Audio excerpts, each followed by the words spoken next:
Everyone. Welcome to this masterclass on the value of core values. I'm Sarah Troup, the Director of Engagement Strategy with Motion Connected. And Motion Connected is an employee experience and well-being platform. And we have been working with employers across the United States since 2008 on building a healthier tomorrow. Today, I'm very excited to introduce Sarah Marshall, co-founder of HumanWorks 8, a Milwaukee-based organization that just celebrated their 6 years in business last Friday. Sarah and I first met through the Wellness Council of Wisconsin several years ago and have since collaborated on webinars, on the Humanscape podcast, and now on this masterclass. Sarah has been a leader in employee communications, engagement, and well-being for over 13 years. And today, along with her 4 colleagues, she works with clients on building sustainable people practices, starting with core values at the foundation. The people touchpoints of an organization that energize Sarah the most are talent discovery and optimization, communication and transition and change. And you can learn more about HumanWorks 8 at humanworks8.com. And I'd encourage you to follow up directly with Sarah on any questions that arise today or ideas you just simply want to talk through with an expert. Sarah will have you covered. We also encourage you to enter questions in the chat or the question function, and Sarah's got a lot of great content today, but we'll try to address any questions at the end. So thank you, Sarah, for joining us. Thank you, Sarah, for the intro, and thanks everybody for jumping on today. Welcome. I'm really excited about this partnership with Motion Connected. I think we are 2 very values-aligned organizations, and as Sarah said, we first connected through the Wellness Council of Wisconsin, so have that shared value around well-being. I could tell you a little bit more about me following Sarah's introduction, but I just want to start by sharing my core values and my organization's core values. I think those will help paint that picture for you a little bit. So on the left, you can see my core values, and I'll talk more about these toward the end of our conversation. But right now, just to give you a little sense of who I am, you can see, find your happy places, let the light in, raise them up, be strong and courageous, create and compose. And then on the right side, you see the HumanWorks 8 core values. So these 5 things you'll see in every client engagement, in Google reviews, in the podcast like we just talked about, in connecting one-on-one. Our website has some more descriptive language about these values, but they truly are foundational to not just our vocabulary, but how we operate as well. So today I've split this masterclass into 3 different sections, everybody. The first really talking about the value of core values for an organization, moving into how can you bring these core values to life within your organizational culture, and then lastly, digging a little bit more into the personal core values and how they connect with organizational culture. So 3 different sections throughout today's masterclass, and we'll start with that question around great core values and the value of core values. I'll start by telling a story. If you work for Johnson & Johnson, you would know what the Credo is. The Credo is Johnson & Johnson's version of core values. And if you read The Culture Code by Daniel Coyle, it's a great book, so make a note if you haven't. But this story is circulated in there. It's become a little bit more popular. And I love it because it helps to answer that question, what's the value of core values? So at the time, James Burke was the CEO of Johnson & Johnson several years ago, and he considered revising the Credo, like this is a really long thing, does it mean anything? But then in 1982, he had to use the Credo to make an important decision. So if you remember back, to 1982, there was a terrible tragedy where Tylenol, which is part of Johnson & Johnson, had been tampered with, and people in the greater Chicago area were dying. The organization had hundreds of decisions to make. The stock went down to 0, as you can imagine. The company's future seemed pretty lost. But James Burke, that CEO, gave the Credo as his reason for defying recommendations from both the FDA and the FBI, who said, actually, this is an isolated incident. It's just in this greater Chicago market. You don't need to pull shelves across the US. You're fine. And James Burke said, actually, part of our credo, we believe our first responsibility is to the patients, doctors, nurses, mothers, fathers, anyone who use our products and services. Everything we do must be of high quality. So Johnson & Johnson went ahead and they pulled 31 million pills from shelves across the US and tied it all back to this credo. Obviously, as you know, Tylenol is still around, so I think this just demonstrates the power that core values have when they're truly put into action.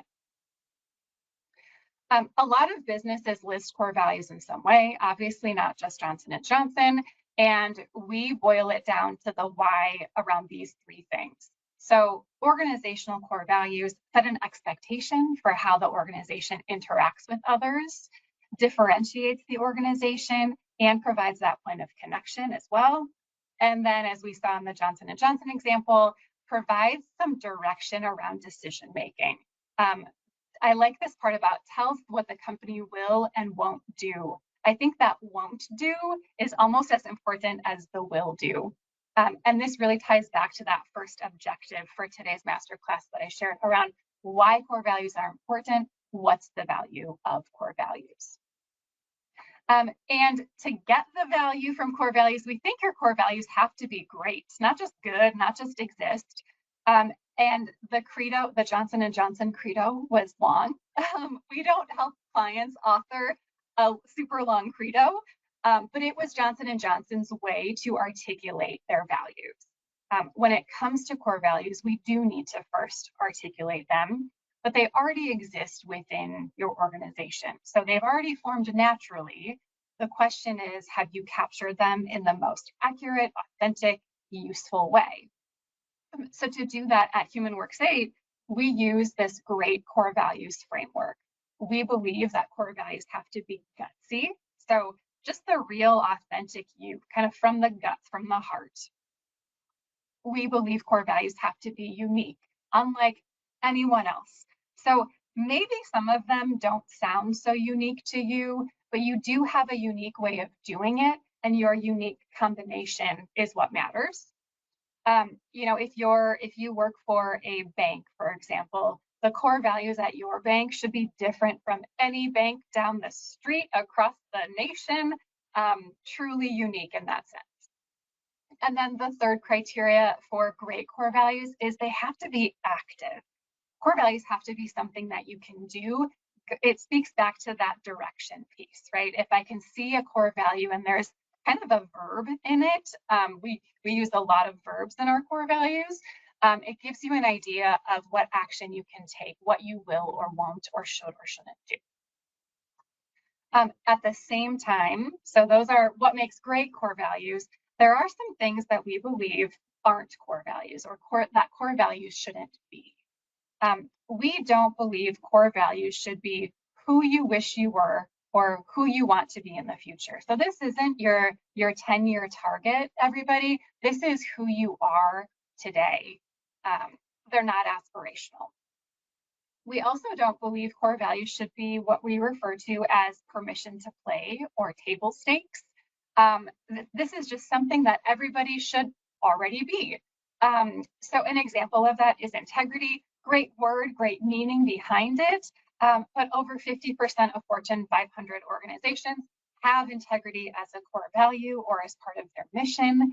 And another way to think about it, would you hire somebody at any organization, anywhere, without integrity? Probably not knowingly, right? So that's this permission to play piece. We don't want core values to be permission to play. And then lastly, core values shouldn't be occasional.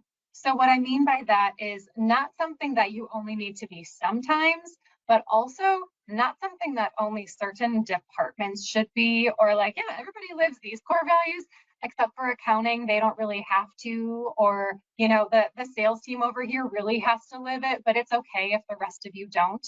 No, not under our watch in terms of core values. So we don't believe they should be aspirational, permission to play, or occasional. So I want to do a few examples, and I know we're a little shy in the chat, so we'll give it a shot and see where it takes us here But I've got Microsoft's core values up on the screen. You can see respect, integrity, accountability, and look at that, thinking about those criteria. Are these values gutsy, unique, and active? I don't see that much activity in them either. I agree, Sarah. I think Okay. these three words are really surface level, right? Are they really the true, authentic Microsoft? I think there's a little bit more that we could draw out. Microsoft has to have an exceptional team, right? There has to be some uniqueness there. And I want to see that.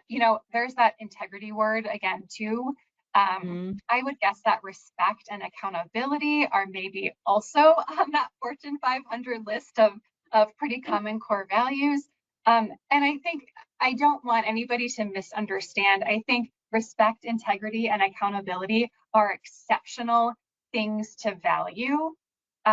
But the point is, how do you do that uniquely? What's the unique Mhm. way that you show respect, demonstrate integrity, and accountability? So I think there's some opportunity here for this gutsy, unique, and active.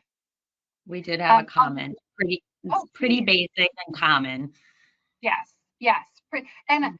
I would guess that maybe even some of you on this call have these core values or have these words represented in your core values.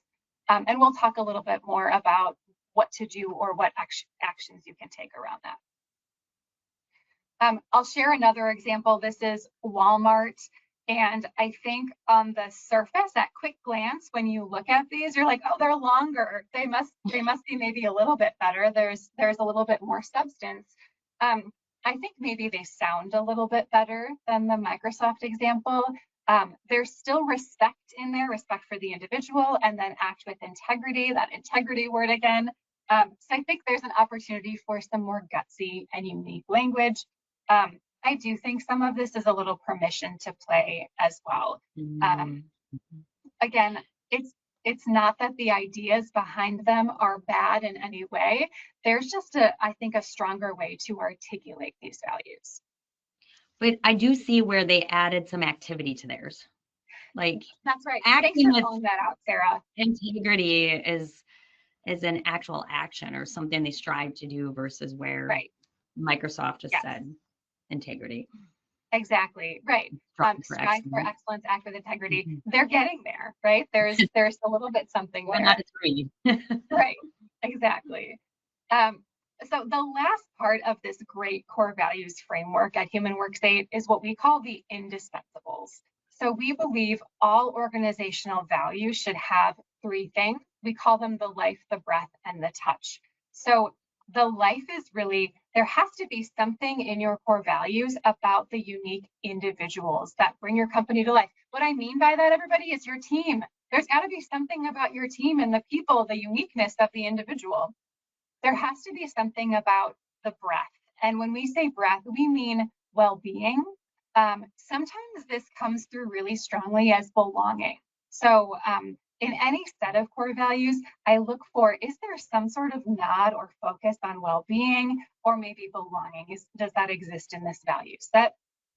And then lastly, the touch is really all about, who are you trying to touch and impact? What's that external audience that you have, the end user, the customer, the client, the family, the child, the retiree, whatever it is your business is based on, who are you trying to touch? Those are the indispensables. So again, looking at another few examples, Warner Brothers, I think these are more gutsy, unique, and active. I'm a little excited by these core values. I think there's a little bit more of an opportunity for this: act as one team, create what's next, empower storytelling, champion inclusion, dream it and own it. I think there's maybe a little bit more opportunity to have some focus on the uniqueness of the individual. But I certainly see well-being with that champion inclusion. I mentioned sometimes that comes through a little bit more as belonging. And then if you look at that third core value, that empower storytelling, put creators, consumers, and partners at the center. That tells me right away who this audience is. That really covers the touch piece, that customer focus. So I like this example. I think there's a little bit of opportunity, but we're getting closer. So good job, Warner Brothers. And some organizations tend to get even more creative with how they position their core values. So maybe by using acronyms. One of our clients is Milwaukee College Prep School, and they use TREC, T-R-E-C-K. Each of those letters represents a value that they have. So it's really easy to remember, not just for staff, but for students as well. That's, I think, a creative way with that acronym. There's also a lot of opportunity to tie values back to branding and other identity. So Subaru North America does this really well. You can see in their logo, they have those 6 stars. And then, of course, their core values are called 6 stars to guide us. Each of those 6 has some sort of shine or light or bright something. And I think these hit all of the gutsy, unique, active. I think there's something about, the uniqueness, the well-being. I see a little bit more of that in these core values. I immediately get a sense of how I can live these core values a little bit if I work at Subaru North America. And I think they go far beyond permission to play, which is great. I also used to drive an Outback, so I feel like maybe I'm a little bit biased on that, but I think that also goes to show that it's just a great example of how Subaru uses values to connect with people, to connect with customers. So a good example there with Subaru. I want to share a few examples from some of our clients as well, just to really articulate our process and what core values is really all about for an organization. So Myron Construction is a local Wisconsin business. They are a 100-year-old family-owned company. And a couple of years ago, they really recognized the need to evolve. So these are their original drivers, what they refer to as the drivers, their core values. I actually kind of like this language, everybody. It's unique, it's active. There's a little bit something there. So I thought these were okay to start with. But the organization's leadership really wanted to elevate this language to just reflect who they were, who they become, really have that language resonate and re-energize the organization. So we followed our process for core values. You can see, I think that's Sean there in the middle, leading a core values discovery session. We led, and this is how we recommend uncovering core values. It's not about leaders sitting in a room or choosing some words that you Google or that you find in a deck of cards. Our values process is really all about listening.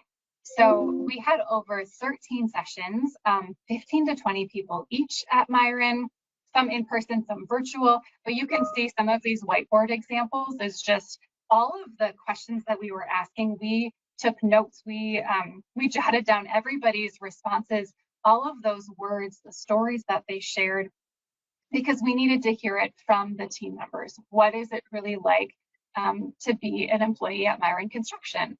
And from there, we could boil all of those words, those ideas from those 13 sessions down into themes. So we identified 5 different themes, and then using language that we heard, ideas we had, kind of some fun industry-specific language, we pulled together core values language, and that included a description. So there's like a value phrase or word, and then a description of a sentence or two. And then just going back and forth to get feedback. I think part of authoring your organizational core values is making sure you've got the right language and aren't settling on like, yeah, that sounds fine. Like there's something missing, but it's fine. We'll just go with it. I think there's a beauty in that process and in that slowness and intentionality. So from there, with Myron, sort of building a roadmap. First of all, how do you launch these core values, and then what comes next? So that was our process with Myron, and they went from those 6 drivers to these 5 core values. And I just love these core values. Of course, again, biased because I was part of creating them, but these meet all of those criteria, right? Gutsy, unique, active. These are it if you want gutsy, unique, and active core values. So I'll give you a moment to read those core values peek at those descriptions here, but you can see where the uniqueness comes in, where the well-being comes in, where the touch comes in. Really just, this is a great example of the core values process, the core values framework, and a great connection with how we need to work with leaders to make sure we're using the right language.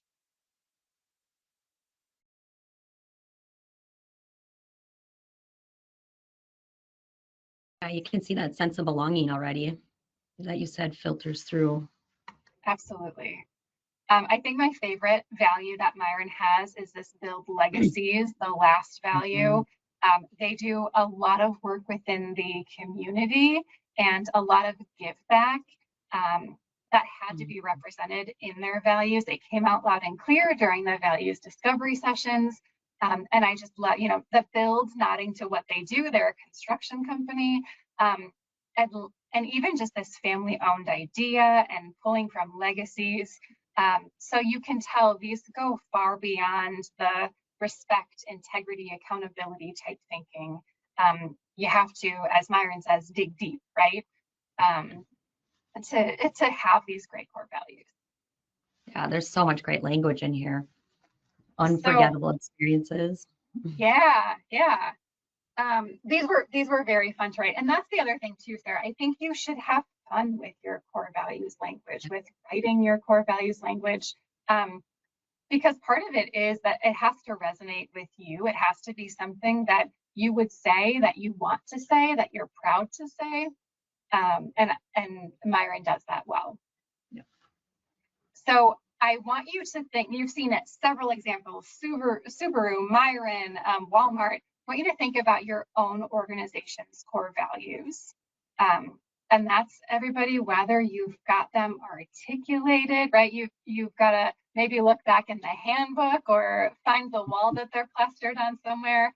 Our organization's always very public about their values. I mean, imagine you were able to give us those great examples. Is that part of it? Yes. So we certainly encourage that, Sarah. When we work with organizations on core values, we're asking upon rollout, how are you sharing this on social? Where is it living on your website? Do your donors, your customers, your clients, you know, families coming in, how are they going to hear these, and how are they going to feel these? How are you going to bring them to life? So yes, absolutely. Sometimes they're harder to find. You know, if you just Google organization XYZ core values, you get taken to a page that's super hidden within their website, or maybe you can't really find them at all. So yeah, sometimes they're out there really public, and sometimes they're kind of tucked in a handbook, like, well, we know we have to have core values because everybody's doing it, but they don't really know how to articulate or how to operationalize them. Do you have any idea how many organizations don't formalize their core values? You know, they probably have mantras they live and breathe by, but maybe they've never formalized. That's a great question. I don't know that. If there are organizations out there that don't have core values, I should be talking to them, right? But no, I don't have a sense of that, Sarah, of how many organizations don't quite have language articulated. All right, so everybody, that was really all about values articulation, right? So you have a framework that can help you with that around great core values, but then what? It's not really all about copywriting or the creativity in writing, but where do we take it beyond that handbook or you know, that poster on the wall? Because those things they're important to be in the handbook, to be posted on the wall, but they're just the beginning. So now we have to really operationalize the values, demonstrate, practice them, put them into action. So the second question, or the objective for today, was how can I use core values to strengthen my organization's culture? Or what can a business do to make values more useful or more meaningful?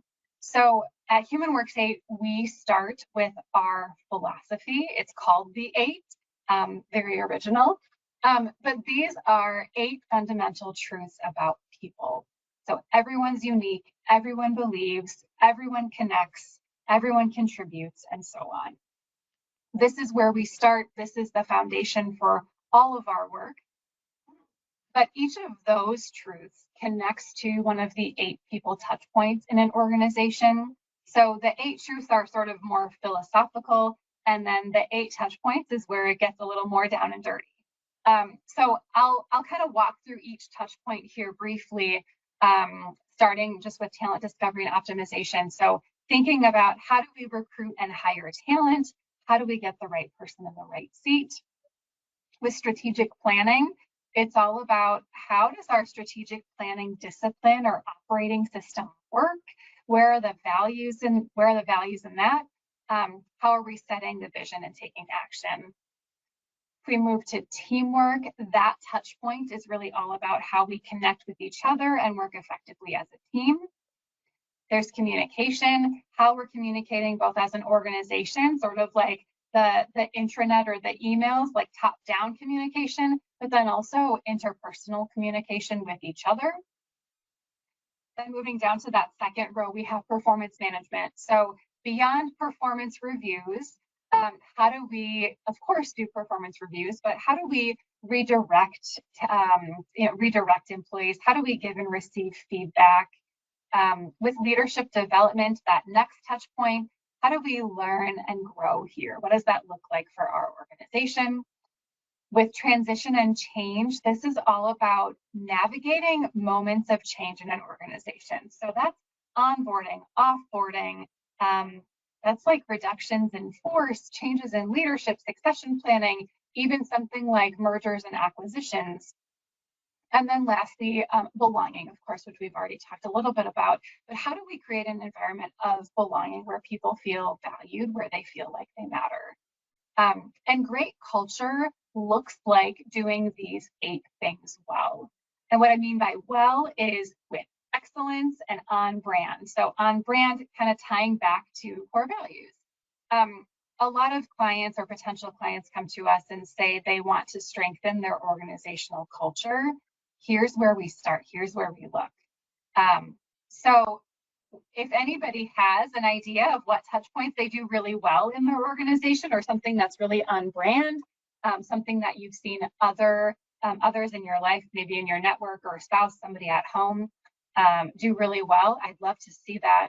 And Sarah, maybe I'll just start with you. Which one of these does Motion Connected do really well? Is it the hiring experience? Is it communications internally? What do you think Motion Connected is really doing well at this year? Yeah, that was funny. I was just evaluating them and thinking to myself, I see a couple we could do better. Sure. But the one that jumped out that I think we do really well is teamwork. Okay. Part of that is, we're a mostly in-office organization. We're all right by each other. We have multiple touch points through the week, and every project, every new product we bring out, even like problem resolution, people turn to each other to help each other, and I make love that it. better. We know we have so much great knowledge here, and so I think we lean into our teamwork really, really well. Cool. With some collaboration. I love that. Mhm. Great. Anybody else throw a touch point in the chat? If not, I do have a question in the chat for Yeah, you. please. In the meanwhile, um, yeah, this is a great question. How often should we update our core values? I started with my company a year ago, and they're wordy and unrelatable. Oh, that's a great question. There's no like hard and fast rule that I'll share like once every 20 years. It's not like that. But I've lived through organizations elevating their core values once, so it's not something that happens often. But like the Myron example, um, when you recognize that there is a need for change, do these really resonate with us? Is it language that we use? And I think sometimes it can be a matter of articulation, right? These things are what we value, but maybe the words just need some improvement in how we articulate it. But then there's also the case of like, these values aren't like, they're kind of missing something. They're not truly who we are at the core. They're not from our guts or from our heart. So I think it's okay to revisit values. When we work with organizations on values, sometimes we're starting from I'll say nothing in quotes from no language, but sometimes we're starting in that, like in that Myron example, from language that already exists that just needs to be elevated. So I know that's not like a hard and fast answer in terms of, you know, you should evaluate every X number of years. But I will say every year you should be looking at the core values in your strategic planning and saying, how are we seeing these come to life? Where could we do better? How are these resonating? And sort of pause to have that moment of reflection around core values, because I think it's very easy to put them out there, get really excited about them, and then let them sit. You've got to be revisiting them, and you have to have that moment of reflection, that moment of pause to say, is this really who we are, and how are we seeing that come to life? That's a great question. Thanks. All right. I want to share a few examples of these touch points. I'll only share a couple, but just how does it look in practice to bring some of these core values into the touch points? And I also want to stress that the 8 touch points is not a checklist, right? So it's not like, oh yeah, we do communication well, check, now move on to the next thing. It's always going to be a little bit of a work in progress. There's always going to be an opportunity, some area to improve. And you also just can't, with the flip of a switch, do all of these things well overnight. So this really is a journey to bring your core values into action in your organization. So these 8 touch points really a mindset.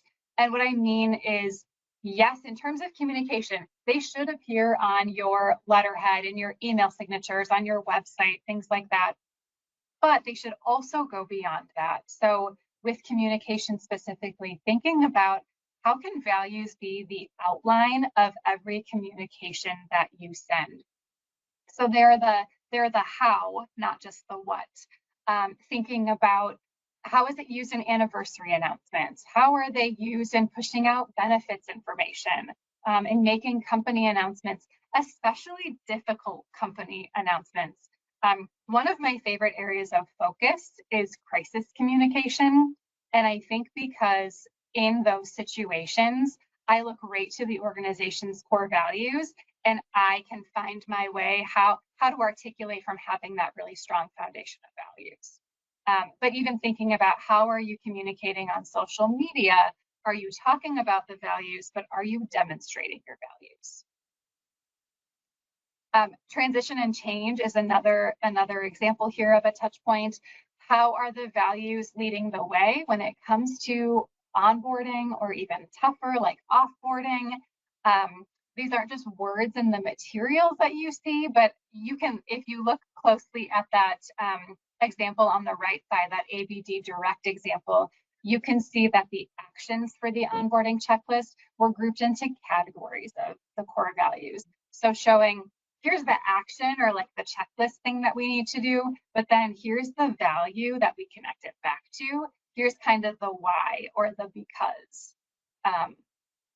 So I think few things invalidate values faster than a poor new hire onboarding, and that's why transition and change is such an important touch point.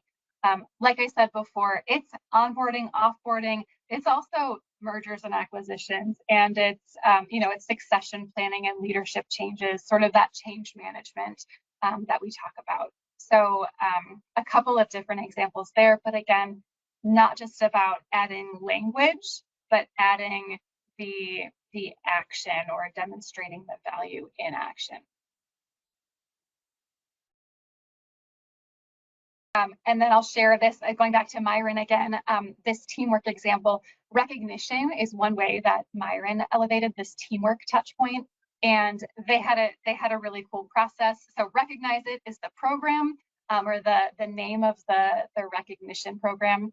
But in every break room or field space, like field common space, they have these cards with, and you can see on the picture on the left, the pin and the sticker are no longer there because we took them off. You can see them in that middle picture. So in the moment, I can say, oh, Sarah, thanks so much for living this dig deep value. I want to recognize you, and because we're a construction company, Sarah, you can put that sticker on your hard hat or put that pin on your vest. And this recognition program at Myron was just out of the gate. It was so exceptional. In the first year, hundreds of nominations came in. So it was people exchanging these cards, but then following up with a form on their SharePoint site where they could tell a story about, okay, so hey, I gave Sarah the dig deep pin, and here's why I thought she dug deep, or here's where she demonstrated that value really strongly. So I love, again, this example from Myron. I think they did recognition really well. And this program is still alive. This was launched a couple of years ago, but there's still, it's become a thing. Like, I want to collect all the stickers, right? I need all of the pins. So a little bit of a competition in that way as well, which ties back to teamwork too. And then the last example I'll share is just around performance management. We do a lot of work with cities and municipalities. I was just in Rock County earlier this week. But with performance management, this example is from the city of Sun Prairie. It's not just about the review document. We worked with them to starting with elevating their core values, which you can see in that, that little icon up toward the top.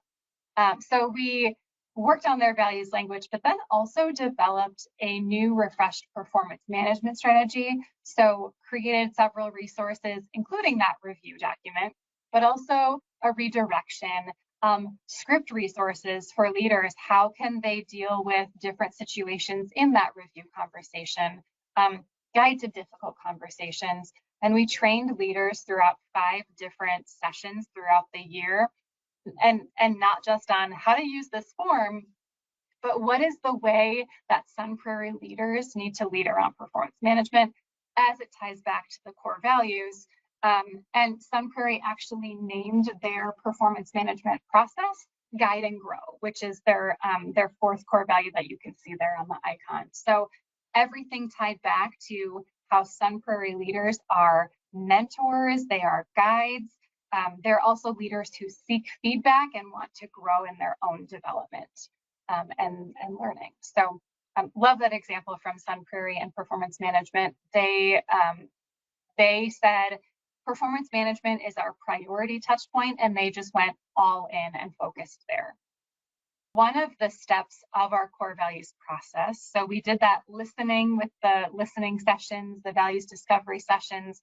We talked about authoring, that whole process of boiling it down to themes and then playing with language and getting feedback. But then there's this build and evolve step. And that's really all about, once you've launched the core values, how are you prioritizing these people touch points in terms of focus for your organization? So like the city of Sun Prairie example, it was the performance management is our top priority. That's what we're going to focus on, and the rest of them will follow in whatever order. But just think about how you might prioritize the people touch points.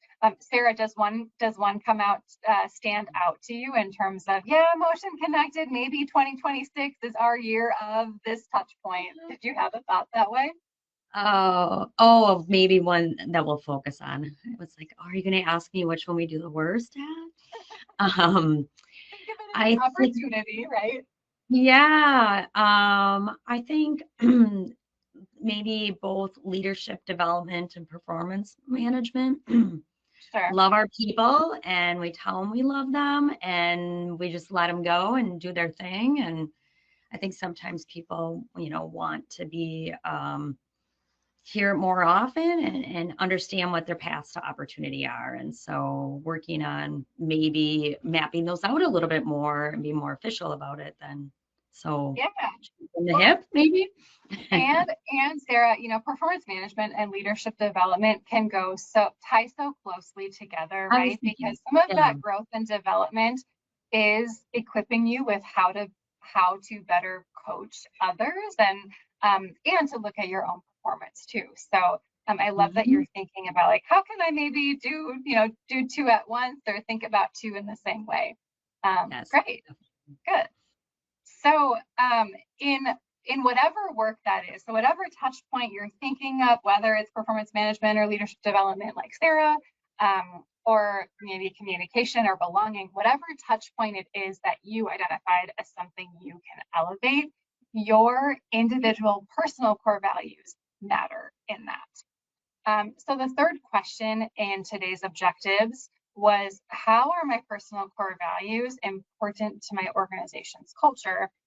And I'll just say, great cultures value personal values, everybody. Great cultures value personal core values. And we're going to spend the rest of our time today really talking about personal core values and that connection with organizational values. So I shared this slide about the value of core values for organizations, but the same goes for individuals, everybody. So core values set an expectation for how you interact with others, differentiates you, connects you with others, and guides your own decision making. Again, determining what you will and won't do. So using your values to decide what actions you'll take. Your personal core values also, they'll shape how you lead and how you reinforce the organization's culture. They'll help you create trust in your team and drive engagement, create the employee experience, no matter what seat you're in. So you don't have to be a leader for your personal core values to make a difference at your organization. They are simply the foundation for how you show up at work, right? They influence your behavior, which is your communication, how you navigate challenges, how you contribute. So you acting in alignment with your core values is really helping to create an environment of consistency, of authenticity. And I'll just say, your personal core values are impacting your organization's culture moment by moment. So I want you to just take a moment and let that sink in, because when I say some of those things, even in, putting together some of this content, like, whoa, it feels a little whoa, right? It feels a little bit deep, to think how much your core values, your personal core values matter and make a difference at your organization. Now, I said before that some organizations just put their leaders in a room, or some look at what are some words that are good, some words that somebody else has already curated or put together. How can we go from there? Well, I'll say values they're formed from your experiences, they come from your relationships. But again, most people haven't articulated them clearly.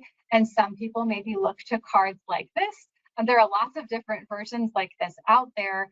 So I think these are great as a starting point, right? You can see some of those different words: freedom, friendship, compassion. Again, all wonderful words, all wonderful ideas. In a moment, I'll share the Human Works 8 personal core values process, but it goes deeper than deeper than these words that somebody else put into a deck. And when we think about articulating our personal core values, we look back to some of that Human Works 8 values framework around gutsy, unique, and active, right? I want your personal core values to be gutsy, unique, and active. They sometimes tend to be a little bit more aspirational than an organization's set of core values, and that's okay, everybody, because it's all about you at your best, and sometimes we're not quite always at our best, right? It's reality. So our authoring personal core values process, it digs a little bit deeper, like I said, than those cards. We have 4 steps. The first is really answering 2 questions, and it sounds very simple, but the number of times people sort of slow down or get stuck because they're putting so much pressure on themselves, it's a lot. So we ask individuals to answer what's important to me and what makes me unique.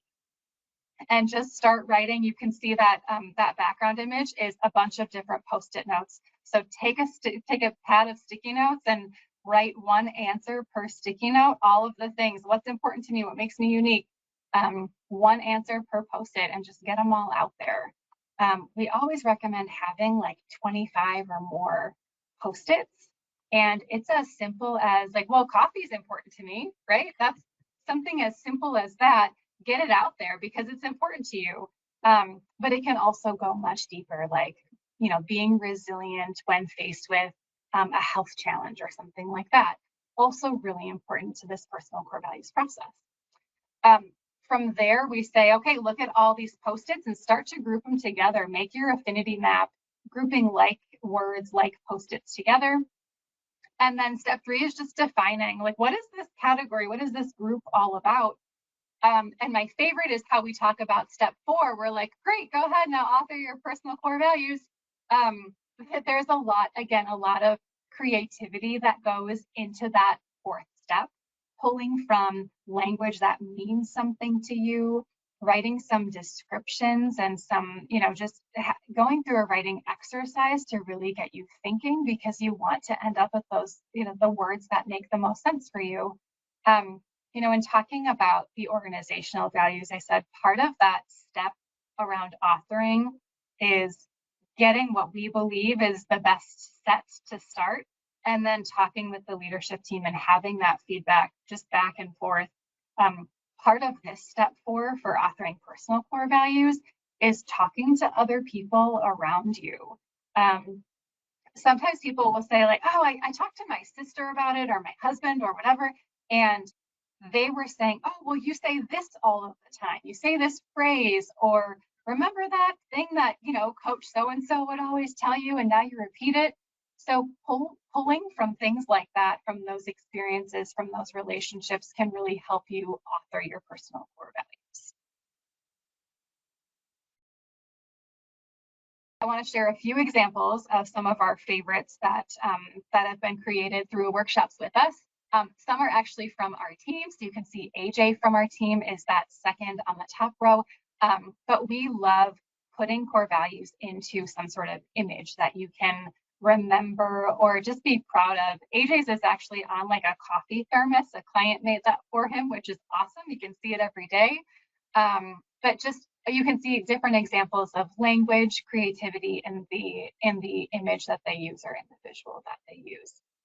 Sarah, have you done any exercises like this, even the core values cards, anything that way? Not at all. Not yet is what you Not yet. Right? I am inspired, and made it, and it always seemed hard, overwhelming. Are you just like, my hesitation would be just making things up, but you mapping out the Post-it activity inspires me that it's possible, and Right. and maybe not as hard as I was thinking. Yeah.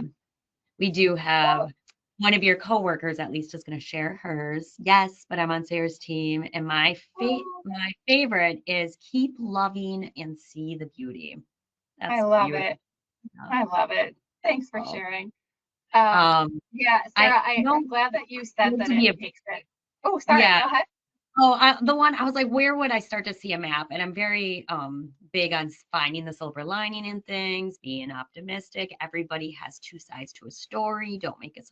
And I think they must all filter into something. And I might need your help, having you help me define what that is. I love it. It's I'm got to be there more for it. than positive, right? I'm there for it. I think you bring up a good point too. It's really hard to just sit down and say like, okay, what are my personal core values? hmm hmm That seems really daunting. So going So through this process, answering some very simple questions, and then kind of like just challenging yourself to fill up, a space with 25 or more Post-its, to get thinking, and then to group them together. You sort of challenge yourself, like, this doesn't go there, or maybe people think this sounds like it goes here, but it actually doesn't, and here's the reason why. It's just a very fun, reflective exercise. So good. I'll help you through it, Sarah. I'm here okay. for it. Why don't I just jump to one of these pretty images? That would be great. Right, right, exactly. I'm sure like ChatGPT or some sort of AI could get you there, right? They probably already know what my core values are. Right, right. Good. So before we wrap here, I want to talk a little bit about how to see you living your core values in your work. So how would those core values come to life? And I said I would share my core values a little bit more in depth when I introduce them very, very early on in this masterclass. So here are my core values. You'll see each of them has a really brief description. Mine are a little bit more, like they sound a little bit more marketing language-y because my background is more in that marketing world. So I had a lot of fun with my descriptions and just how I present my values. But I want to focus on one, and that's raise them up, because I want to show you some values actions. Here's how my team would see me living this core value. So the value raise them up is all about family, all about people, lifting others up. And to me, that means there's something about presence, there's something about celebration. So at work, I can live this core value, raise them up, by these 5 examples, right? On a day where I pick up my kids from school, you won't be meeting with me at 3 o'clock. I'm not going to have any work meetings at 3 o'clock. I'm going to be focused on my kids, talking to them about their day. After that, before that, great, but not at that 3 o'clock time frame. I also am somebody who wants to take all the pictures. I want to capture all the memories. I want to share them out. Everybody on my team will tell you, like, oh, Sarah's asking us for more pictures again. But that's just part of me living out this value. That's who I am. I also always want to acknowledge client milestones or celebrations. If a client won an award, one of our clients recently won a bunch of awards through the North Shore Chamber of Commerce. So I was really excited about that. It was on the top of their next meeting agenda with us. It was posted on our social media. So you can expect that from me. You can also expect me to take time off to be with my family. That's really important to me. That's about people, family, about that presence piece.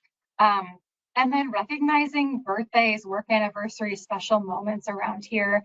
I tend to not forget those things, almost to a fault, where I put a lot of emphasis on them because it's just exciting to me. It's part of who I am. I also think this value in particular aligns with the human work state core values: champion people and breathe. Those are really strongly aligned. So as you think about your own core values, just think about how can you draw some lines between your personal values and your organizational values. And Sarah, we were talking about this earlier, but yes, sometimes when you can't draw that connection, right? If your personal core values are misaligned with your organization's, then you know it's time for a conversation with a leader, or maybe a decision that you have to make. I had to stop myself from saying tough decision, because I think when it is a values, it's a values-based thing, that decision becomes a little bit easier. And then same with, an organization seeing an individual whose personal values don't align with the organization's. Again, time for a conversation, right? Time for a decision to be made. Great. Well, I want to move into next steps, everybody. We're almost at time here. We talked about the 8 framework for you to use as a tool. So you have that 8 high-level philosophy, you have the 8 people touch points, and then you also have the criteria for great core values, sort of that 3-part framework, and a little bit of that formula for authoring your own personal core values. So I think with those things in your toolkit, you can make them your own, but really work on these next steps. So articulating your authentic organizational culture, looking at your values and seeing where is their opportunity. Then looking at that roadmap, how can you demonstrate your values in action? What touch points will you focus on? Where are you going to put your most energy? And sometimes you have a responsibility for those touch points. Sometimes you maybe only have a little bit of influence. And sometimes you might not really touch them at all. So think about that as you prioritize this roadmap. And then, of course, looking at your own personal core values. They exist, they're inside of you. We just need to get them out and articulate them well in a way that resonates with you. So those are your next actions, everybody. And I think there's a giveaway, Sarah, to be had here in our final moment. Yes, the winner of the Garmin watch is Leonora W, and we'll be emailing you and contacting you on that. And everyone who entered their addresses will be getting your fun culture prompt coasters in the mail, Sarah. And I know Wonderful. we're right at the last minute here, but thank you so much. We had a great comment here. This discussion was awesome, extremely well prepared. It presented so many great takeaways. Thank you. I think we've been Thanks, answering Sarah. questions along the way. So, but I do Yeah. encourage people to connect with Sarah or connect with myself. We'd love to learn from you. And we appreciate everyone chiming in today. Yes, please do reach out. My email is there on the screen. I would love to talk about personal core values, organizational core values, the touch points, whatever. Thanks, everybody. Thanks so much, Sarah.